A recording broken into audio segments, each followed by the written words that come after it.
an fɛ laada ko min ni an t'a wuli fiyewu aw kama limana walasa a bɛ se ka kunnafoni sɔrɔ cogo min na ka da ntɛnɛn fo ka se jumadenw ma dɔgɔkun kɔnɔna la kunnafoni gafe minnu mana sɛbɛn an bɛ kɛnɛ kan ka se k'a lakale aw ye bɛɛ bɛ se ka faamuya sɔrɔ cogo min na an sigira kɛnɛ kan an bɛ bɛɛ fo dantɛ foli min na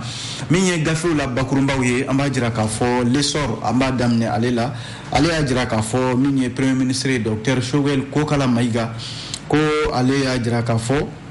ko Mali kɔni ka dayɛlɛlen don CEDEAO ye wa Mali bɛ CEDEAO ka bila la sanga ani waati bɛɛ lajɛlen walasa ka kuma min ye bɛn ye o bɛ se ka na cogo min na o kɛra juma tɛmɛnen Kitakaw fɛ yen nɔ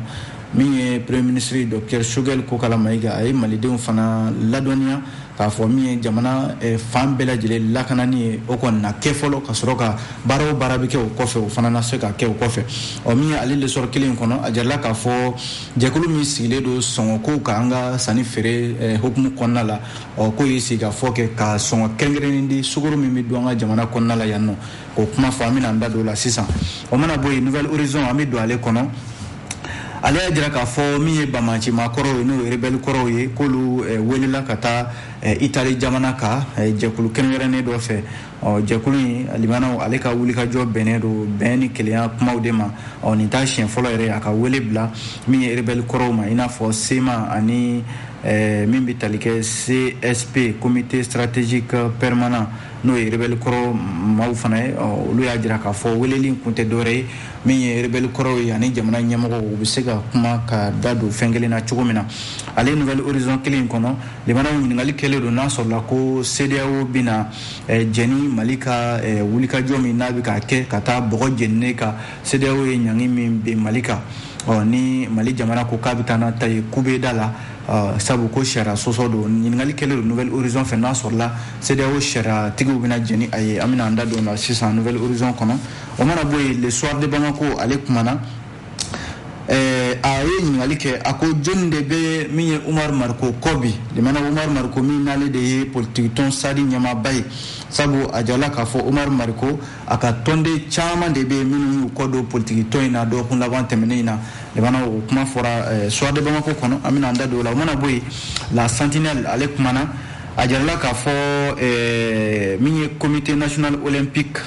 ale ɲɛmɔgɔba ni o ye Abibu Sisoko ye limana yɔrɔ ko Abibu Sisoko ka ba nafuradama ni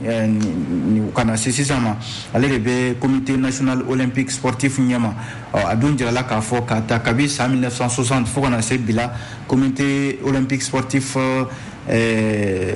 comité national olympique sportif limana nafolo min bɛ don a la jamana fɛ o de ka ca ko nka jaabi foyi de ma ye nin jɛkuluba in na farikolo ɲɛnajɛ siratigɛw la an bɛna an da don o la o mana bɔ yen Challenger fana kumana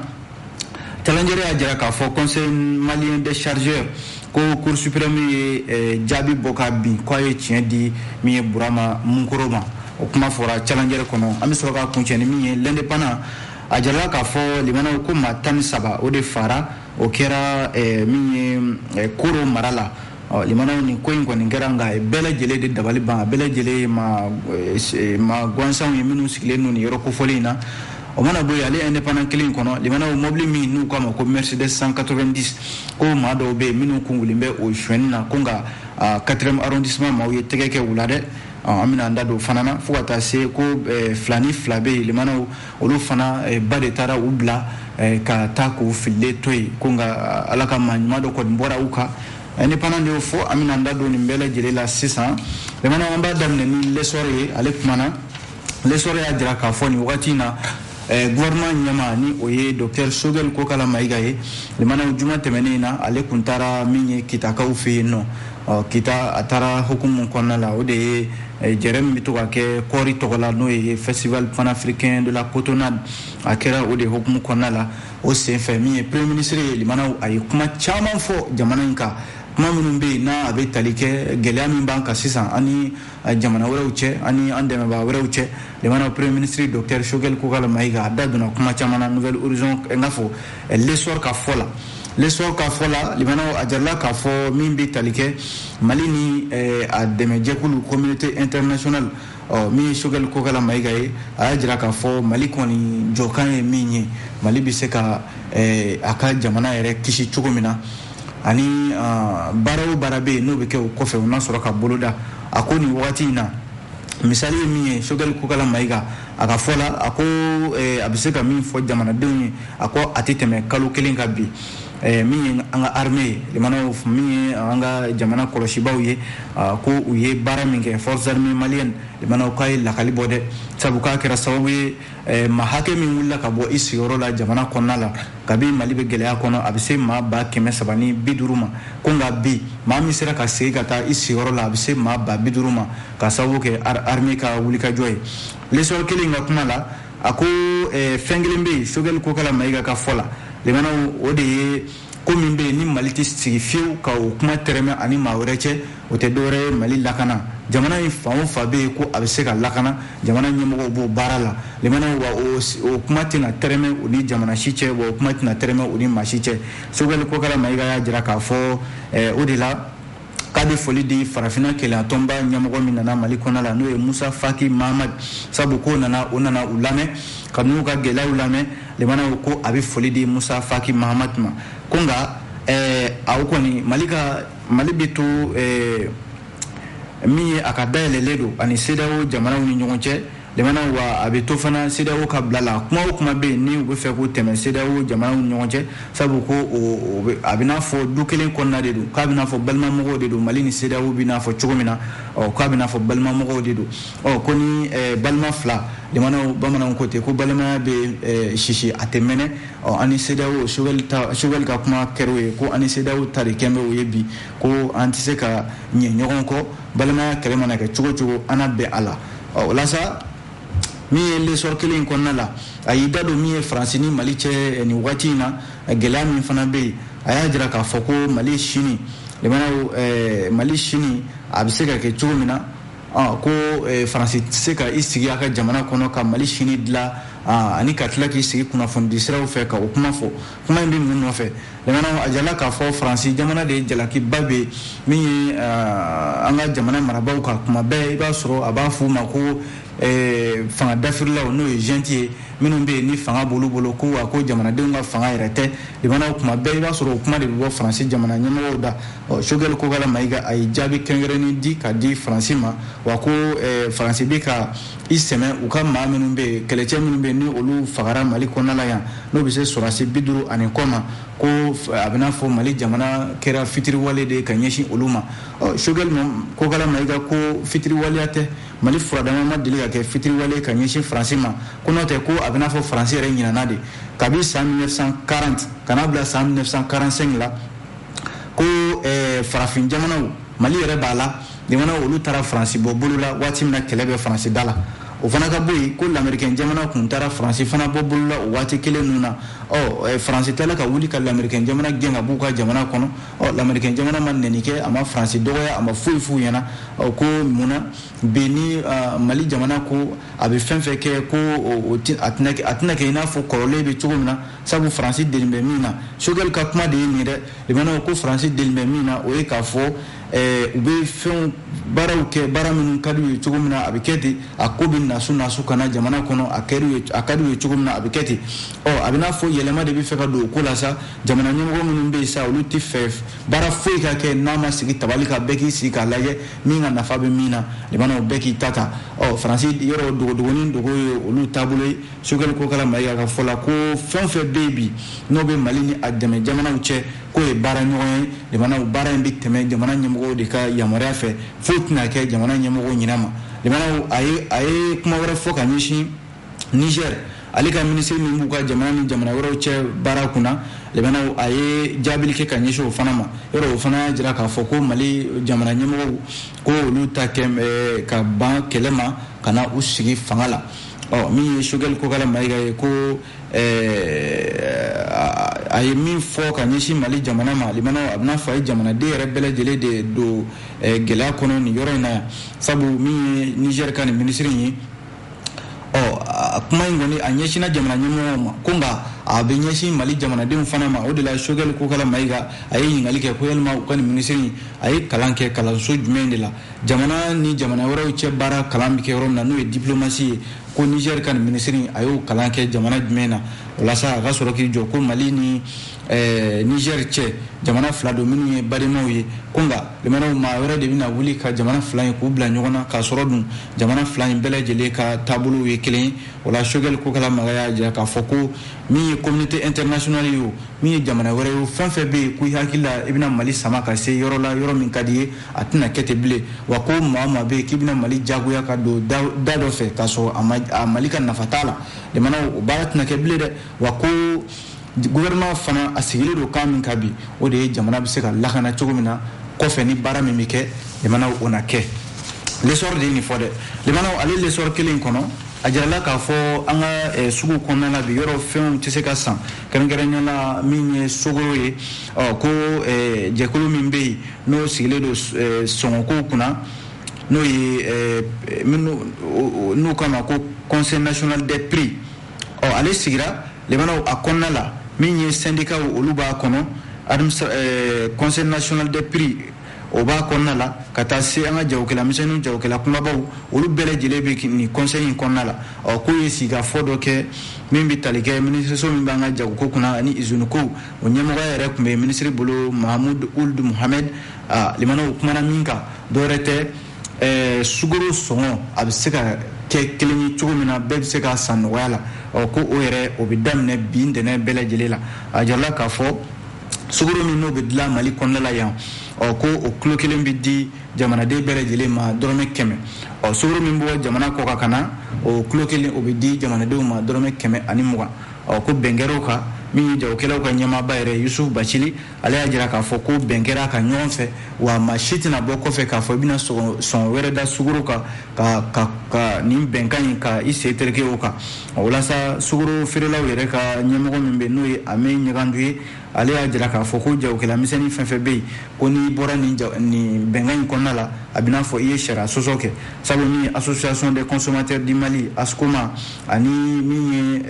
cadre des prix fo ka taa se conseil national des prix ma u bɛɛ lajɛlen sigikafɔ de kɛ nin ko in na fo ka taa se maa minnu bɛ yen n'olu fana sigilen don k'a ko kɔlɔsi i n'a fɔ Abdul Wahab Jakite o n'a ɲɔgɔnna caman DNCC kɔnɔna la bɛɛ lajɛlen sigimɛ nin ko in kan bi ntɛnɛn limanaw ko sugaro ale kilo kelen min bɛ dilan Mali kɔnɔ yan o ye dɔrɔmɛ 100 ye min bɛ bɔ jamana kɔ kan na o ye 120 ye o de ye kunnafoni yɛrɛ ye limanaw l'essor ale de y'a fɔ n'an bɔra yen an bɛ don nouvelle horizon kɔnɔna la limanaw nouvelle horizon kumana a y'a jira k'a fɔ min ye rebelle kɔrɔw ye n'o ye bamacima kɔrɔw ye a jirala k'a fɔ ko ka se ka olu ni jamana ɲɛmɔgɔw ka kuma ɲɔgɔnya don u ni ɲɔgɔn cɛ u bɛ se ka ɲɔgɔn faamu cogo min na ko jɛkulu dɔ bɛ yen min ye Itali kɛnyɛrɛ ye jɛkulu dɔ ye u k'a ma ONG Arapacis o de ye wele bila min bɛ tali kɛ rebelle kɔrɔw ma a jirala k'a fɔ comité stratégique permanent n'u k'a ma CSP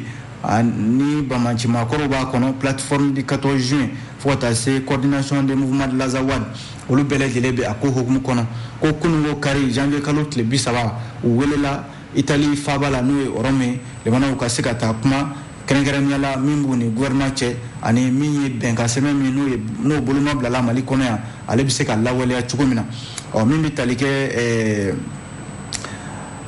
u ka kuma lasela Atayi Ag Mohamed ale yɛrɛ ka fɔ la ko gouvernement de ye ni laɲini kɛ u ka se ka taa Itali jamana kan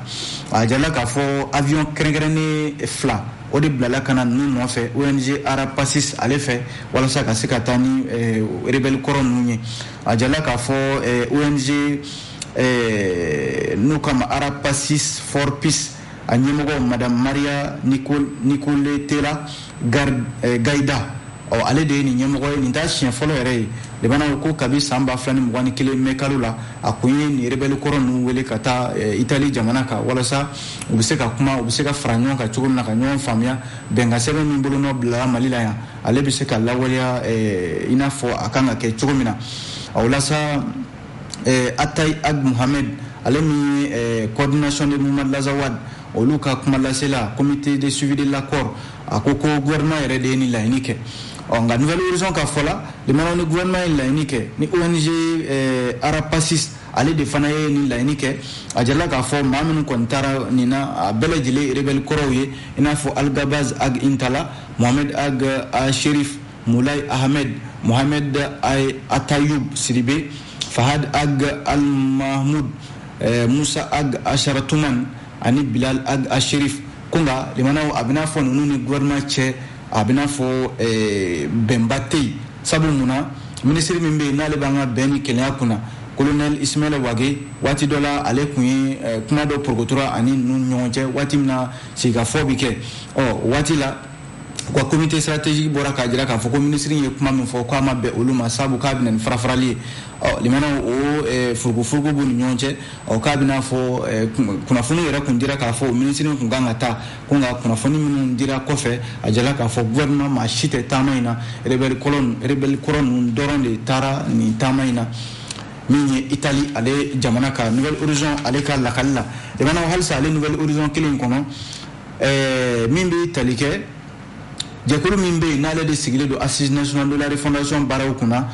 ni a ɲɛmɔgɔya bɛ Zeyni Moulaye ale bolo ko jamanakuntigi colonel Assimi Goïta y'u bisimila limanaw wasa ka baara min na o ye Mali yɛrɛ kɔnɔna la gɛlɛya minnu bɛ yen ka se k'o fara ɲɔgɔn kan fɛɛrɛ bɛ se ka sɔrɔ a la cogo min na o y'o kɛ gafeba ye limanaw n'u k'a ma memorandum ka t'o di jamanakuntigi colonel Assimi Goïta ale bolo a jala k'a fɔ limanaw ni jateminɛ kɛ o waati kelen min ye Mali jamana ye ale kelen don ka sɛbɛn ta ka CEDEAO sariyaw sɛgɛrɛ walasa ka taa u ye ɲangi min bɛ Mali kan ka taa a ɲangi kɔkari sabu jamana ka fɔ la ɲangini ninnu sariya sɔsɔ de don o waati kelen CEDEAO ka sariya so min bɛ yen n'o ye Cour de justice ye ale greffier en chef Tony Aren Maido limanaw septembre kalo san 2021 tɛmɛnen ale y'a ɲini ko CEDEAO ka laɲini kɔnɔna la Mali ni Laginɛ ko u mana laɲini o laɲini kɛ sariya sira la limanaw ka laɲini ninnu ko a tɛ se ka sabati sabu CEDEAO ni UEMOA u kɛlen don ka Mali ɲangi fɔlɔ u mana laɲini o laɲini kɛ sariya sira la o a kɛra sira o sira ye limanaw ko Mali ni Laginɛ u ka baaraw bɛɛ lajɛlen gulonnen don CEDEAO sariyaw ɲɛkɔrɔ o waati kelen an ka jamana ko fo ka taa ni ko ye a dan na limanaw ka taa CEDEAO ye ɲangi min bi Mali kan ka se ka ko ta ka taa n'a ye sariya ɲɛkɔrɔ sabu k'u ye sariya sɔsɔ de kɛ ka Mali ɲangi a jala k'a fɔ min ye Zeyni Moulaye ye olu kɔni ye sɛbɛnba dɔ kɛ n'u kama ko memorandum a kɔnɔna la CEDEAO ye gɛlɛya minnu ta ka ɲɛsin Mali ma ani gɛlɛya minnu yɛrɛ bɛ Mali kɔnɔna la yan fura bɛ se ka sɔrɔ a la cogo min na limanaw u y'o kɛ gafe ye ka t'o di min ye colonel Assimi Goïta ma nka Nouvelle Horizon kɛlen don ka ɲininkali tomi kɛ k'a jira k'a fɔ n'a sɔrɔla yɛrɛ nin ko in a bɛna se ka se a dan na ni CEDEAO yɛrɛ bɛna a bolo don sɛbɛn in kɔrɔ n'o ye ɲangini sɛbɛn ye k'a ko ta ka taa n'a ye sariya kɔrɔ sabu CEDEAO ka bɔkan ye mun ye o ye k'a fɔ ko sariya kisɛ dɔw bɛ yen n'u k'a ma ko article 78 o bɛ CEDEAO yɛrɛ ka sariyaw kofɔ ko jamana o jamana bɛ yen ni i ye sariya sɔsɔ CEDEAO kɔnɔ ni ɲangina limanaw i ka foyi tɛ yen ko o bɛ ta CEDEAO ka ba la bilen o de ye kunnafoni yɛrɛ ye limanaw an ye min bɔ Nouvelle Horizon ale kɔnɔ n'an bɔra yen an bɛ don Soir de Bamako ale façade sɛbɛn kɔnɔ limanaw Soir de Bamako ye ɲininkali kɛ a ko bi jɔnni de bɛ yen min bɛ ka politiki tɔn sali ɲɛmaaba Dr Omar Mariko limanaw ka gɛlɛya ta ka sɛgɛrɛ a ko politiki tɔn in a bilama a jala k'a fɔ bi gɛlɛya b'a kan dɛ sabu tɔnden caman de bɛ minnu bɛ ni olu ye u kɔ don parti sadi la nka a kun ye min ye limanaw ma tɛ se ka kunba fɔ a la nka min ye Soir de Bamako ye ale ka lakaliw la sɛbɛn dɔ de kɛra maa caman fɛ a bɛ se maa 10 sigiyɔrɔma caman ma minnu bɛ ni olu ye sɛbɛn kɛ k'a ɲɛsin min ye parti ɲɛmaaya so ma kɛrɛnkɛrɛnnenya parti yɛrɛ ɲɛmaa n'o ye a président ye limanaw k'a jira a la k'a fɔ ko ayiwa politiki tɔn in olu kɔni b'u kɔ don a la sɛbɛn in kɔnɔ kuma de filɛ nin ye Soir de Bamako ka lakali la a ko parti ɲɛmaa an bɛ min fɔ i ɲɛna o ye k'a fɔ an kɔni kɛra sadi tɔnden ye an ye kalan caman sɔrɔ k'an to sadi kɔnɔna la wa an ye wulikajɔw caman kɛ ka jamana lafasa an ye faamuyali caman sɔrɔ politiki yɛrɛ sira kan parti sadi ale kɔnɔna la o kɔni an b'o foli di parti sadi ma wa an kelen-kelenna fɛn fɛn filɛ nin limanaw an bɛ se ka parti sadi fo a ka wulikajɔ la sabu cɛ ni muso fɛn fɛn b'a kɔnɔna la bɛɛ lajɛlen démocratie fanga in lafasa ko nka o kɛlɛ ninnu fɛn fɛn kɛra limanaw a jala k'a fɔ o kɛlɛ maa dɔw bɛ jamana in kɔnɔna la n'u ye politikimaw ye minnu bɛ yen n'olu ye sadi ka kɛlɛ ta limanaw k'a kɛ kɛlɛ ye kɛlɛ min ni nafa yɛrɛ t'a la sabu a jala k'a fɔ parti sadi libanaw ko olu ye min jate minɛ o ye k'a fɔ jamana mana wulikajɔ fɛn fɛn kɛ i b'a sɔrɔ parti sadi ale b'i den kɛrɛda fɛ a tɛ sɔn ka i yɛrɛ ye o kɛlɛ kɔnɔna la misali ye min ye o ye k'a fɔ san 2012 waati min na gɛlɛya nana ni fanga dafirila parti sadi yɛrɛ de ye jɛkulu dɔ sigi n'u k'a ma ko MP22 o bɔlen kɔ yen nɔ ka na san 2020 na gɛlɛya nani jamana fanga dafirilen a ye jɛkulu dɔ fana sigi n'u k'a ma ko MDP o mana bɔ yen o y'a sɔrɔ dun M5 RFP b'a ka wulikajɔw la walasa yɛlɛma bɛ se ka na cogo min na ko nka yɛlɛma ninnu fɛn fɛn bɛ yen ni jɛkuluba fɛn fɛn bɛ yen k'a bɛ wuli ka wulikajɔw kɛ i b'a sɔrɔ parti sadi ale bi a ɲɛmɔgɔso b'a ɲini k'u ka bɔ jɛkulu in kɔnɔ u ka taa u damana ko la a na kɛ tɔnden ninnu de ye nin wulikajɔw ye k'a jira k'a fɔ ko parti sadi kuma bɛɛ i b'a sɔrɔ a bɛ to a kelen na a dun waati min na ni an bɛ waati min na ko sisan jamana ɲɛmɔgɔw bɛ ka wulikajɔ min kɛ walasa yɛlɛma bɛ se ka na jamana kɔnɔ ko parti sadi kɔdon o yɛlɛmaw la ka taa to i kelen na tuguni jamana o misali ye min ye parti sadi mafalenba dɔ bɛ yen n'o ye docteur Alaye Bokum ye ale ye parti sadi to wulikajɔ la k'i fosi ka tugu min ye premier ministre kɔ sabu ni waati in na Suwade Bamako ka fɔ la ale ye maa ye maa min bɛ yen n'a bɛ ka premier ministre lafasa bi kosɛbɛ wa kuma o kuma bɛ yen n'o bɛ gouvernement lafasa i b'a sɔrɔ docteur Alaye Bokum ale bɛ ka o kumaw fɔ a dun jarala k'a fɔ parti sadi ni gouvernement cɛ bi limanaw gɛlɛya b'a la nka limanaw a na kɛ tɔnden minnu bɛ yen n'olu y'u fosi olu y'o lahalaya de ye sisan u fana ye sɛbɛn kɛ ka ɲɛsin min ye sadi ɲɛmaayaso ma k'a f'u ɲɛna ko aya olu kɔni tɛ parti sadi kɔnɔna la bilen u fana na taa hakilila wɛrɛw ɲini k'u bɛ bonya limanaw u b'o ta ka ɲɛsin parti sadi ma sabu kɛlɛ wɛrɛ tɛ dɛ politiki bɛɛ n'i ka hakilila de don ayiwa kunnafoni filɛ dɛ limanaw an ye nin bɔ l'histoire de Bamako kɔnɔ n'an bɔra yen an bɛ don fasirili sɛbɛn la sentinelle ale kɔnɔ limanaw sentinelle kumana a y'a jira k'a fɔ ko mali bilama a bɛ n'a fɔ an ka jamana farikolo ɲɛnajɛ siratigɛ la kuma bɛɛ i b'a sɔrɔ mali kɔni an jatelen tɛ a kɛra ndolantan ye o a kɛra hali a bɛ fɔ min ma ko comité olympique ni o ye jɛkuluba ye limanaw a kɛra farikolo ɲɛnajɛ fasugu ye o bɛ sɔrɔ nin jɛkulu in kɔnɔna la comité national olympique sportif CNOSM a jala k'a fɔ nin waati in na kabi san 1960 fo kana se bi la limanaw ko mali an ma se ka jɔnjɔba sɔrɔ wa hali min ye médaille minnu bɛ di limanaw o médaille ninnu an ma se ka olu sɔrɔ k'a sɔrɔ dun limanaw an kɛrɛfɛ jamanaw bɛ yen olu caman bɛ yen ko da ɲɔgɔn ma a bɛ na nin ko la nɔgɔ ye ko nka limanaw maa ka kɛ i faden ye min sɔrɔ i fana ka se ka ye o kɛnɛ kan o fana ye dusu de ye Burkina Faso Niger Côte d'Ivoire limanaw ninnu bɛɛ lajɛlen ye jamanaw ye n'i ye comité olympique la i b'a sɔrɔ u jɔyɔrɔ ka bon a la kosɛbɛ ko nka k'a ta san 1960 fo kana se bi la limanaw a jala k'a fɔ jamana minnu bɛ yen n'olu sengera nin ko ninnu na Niger ale ye médaille de bronze sɔrɔ san 1972 Burkina Faso ale ye médaille bronze sɔrɔ 2020 min ye ale y'a sɔrɔ fo siɲɛ 3 yɛrɛ Côte d'Ivoire ale ye médaille sɔrɔ siɲɛ 4 n'o ye médaille d'or ye ka taa se warijɛ ani bronze 2 taekwondo a n'a ɲɔgɔnna caman a jala k'a fɔ ko nka mali anw bɛ nin jɛkulu in kɔnɔna la kabi san 1960 limanaw fo kana se bi la yɛrɛma hɔrɔnya san 60 ani kɔ limanaw an ma se ka jɔnjɔn sɔrɔ min ye comité olympique kɔnɔna la a dun jala k'a fɔ jamana bɛ nafolo min di nin jɛkulu in ma san o san limanaw a bɛ se miliyɔn 250 ma o sen tɛ an ka jamana kɔnɔna la cakɛda minnu bɛ i n'a fɔ sotelima malitel olu b'u senkɔrɔma dontɔli min kɛ maa yɛrɛ t'o hakɛ dɔn limanaw a sera ministre min bɛ yen n'ale bɛ farikolo ɲɛnajɛ kunna Musa Atayer limanaw a ka se ka sɛgɛsɛgɛli boloda nin jɛkulu in kɔnɔ a nafolo min bɛ di a bɛ taa min u bɛ baara min kɛ ni jaabi tigɛ ye a la limanaw sɛgɛsɛgɛli ka kɛ a bɛ Sisoko n'a a jɛw u bɛ baara min na yelen ka se ka da a kan a sera hali min bɛ tali kɛ contrôle général des services publics n'o ye sɛgɛsɛgɛli jɛkulu ye min b'an ka forobacaw kunna ale ka don nin jɛkulu in kɔnɔ n'o ye communauté nationale olympique ye nafolo minnu bɛ di limanaw n'u bɛ baara kɛ ni jaabi tɛ sɔrɔ a la a nafolo ninnu fana taayɔrɔ u ka se ka dɔn aya kunnafoni filɛ an ye nin bɔ la sentinelle ale kɔnɔ limanaw n'an bɔra yen an bɛ don le challenger ale kɔnɔna la challenger kumana challenger y'a jira k'a fɔ ko min ye cakɛda min bɛ an fɛ yan n'o kama ko conseil malien des chargeurs ko cour suprême ale ye jodi min bɛ tali kɛ Munkoro ma Burama Munkoro yɔrɔ kalata min kɛra conseil malien des chargeurs ale kɔnɔna la a mankan kun wulila waati dɔ la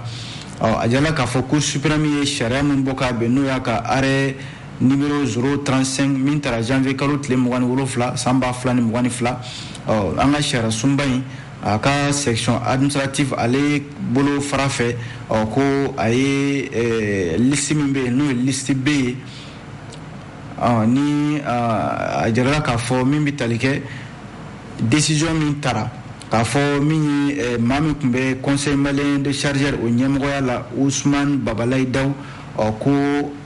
min ye Burama Munkoro ye ale kɔni ye se sɔrɔ Ousmane Babalayi Dawu ale kan yɔrɔ kalata in kun kɛra Ousmane Babalayi Dawu ale ka fanfɛla kuma sɔn kalata in ma nka a jala k'a fɔ sariya kɛlen min filɛ nin ye k'i nin don a la cour suprême ale kɔni ye sariya tigɛ a jarala k'a fɔ min bɛ tali kɛ Burama Munkoro ale ka liste o de ye se sɔrɔ an bɛ waati min na i ko sisan